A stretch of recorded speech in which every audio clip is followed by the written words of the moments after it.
Donc je m'appelle Alice Mercier et je suis coach professionnel. J'accompagne aussi bien des particuliers que des collaborateurs en entreprise pour répondre à des enjeux liés à des reconversions, des besoins de réorganisation et de mettre en place tout le cadre de fonctionnement sécurisé qui va permettre aux équipes de travailler en toute écologie pour chacun.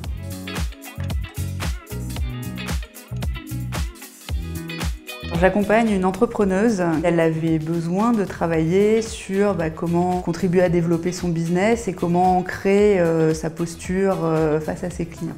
La première rencontre, en fait, je lui demande ce qui a motivé le fait de venir contacter un coach. Quelle est sa demande? Dans l'objectif derrière d'aller identifier des objectifs pour elle qui seront sa feuille de route. Ça va être sa boussole pendant le coaching.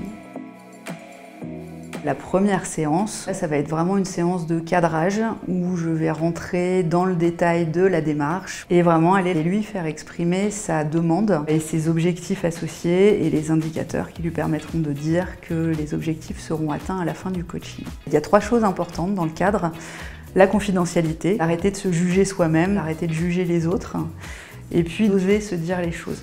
Le questionnement reste un des outils essentiels dans le coaching. Et puis après, il y a des protocoles qui sont un peu plus structurés. Quand ma cliente veut se préparer pour un entretien de prospection, on va utiliser les niveaux logiques de DILT. On va mettre un chemin en fait avec les papiers au sol sur lequel la cliente va avancer. Et elle commence avec le très concret. Et puis petit à petit, on va monter sur qu'est-ce que j'ai envie de mettre en avant comme compétence, c'est quoi les valeurs auxquelles je me raccroche, qu'est-ce que je suis, qu'est-ce que j'ai envie de raconter de moi. Ça permet vraiment d'ancrer par rapport à une situation concrète, toute notre identité, ce qu'on a envie de mettre en avant et faire en sorte que tout soit aligné. Comme autre protocole que je peux utiliser, c'est les cartes basées sur du photolangage. Je demande à mon client, trouve-moi une carte en fait qui parle de l'état dans lequel tu es aujourd'hui. J'utilise aussi beaucoup l'approche paradoxale, ça permet d'opérer des prises de conscience. Après, il y a beaucoup d'observations de tout ce qui est non-verbal. Une séance de coaching, je ne sais jamais à quoi ça va ressembler. Je suis en interrogation perpétuelle.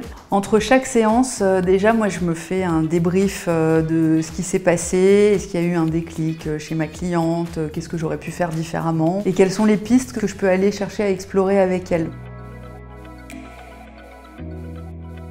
J'ai fait des études scientifiques, maths sup, maths spé, après école d'ingénieur à Supélec. Ça m'a menée dans le monde de l'informatique, donc j'ai travaillé pendant 20 ans dans une DSI. Et puis il y a eu cette magnifique année 2020. Et ça a été l'occasion pour moi de prendre conscience que j'avais un vrai besoin de remettre l'humain au cœur du système. Donc j'ai décidé de commencer une formation de coaching professionnel. Mon conseil pour les jeunes, c'est de se faire un petit peu d'expérience et de ne pas avoir peur de se lancer jeune, il n'y a pas de souci avec ça. Avec Marion, il reste encore un petit chemin à parcourir.